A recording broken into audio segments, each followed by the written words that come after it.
என் கண்ணே நான் உன்னை காணாமல் வானம் என் மண்ணும் பொய்யாக கண்டேனே.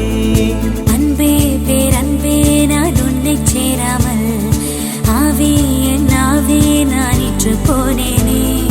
வெயிற்காலம் வந்தால் தான் நீரும் தேனாகும், தேரை ஒன்று கொண்டால் தான் காதல் ருசியாகும்.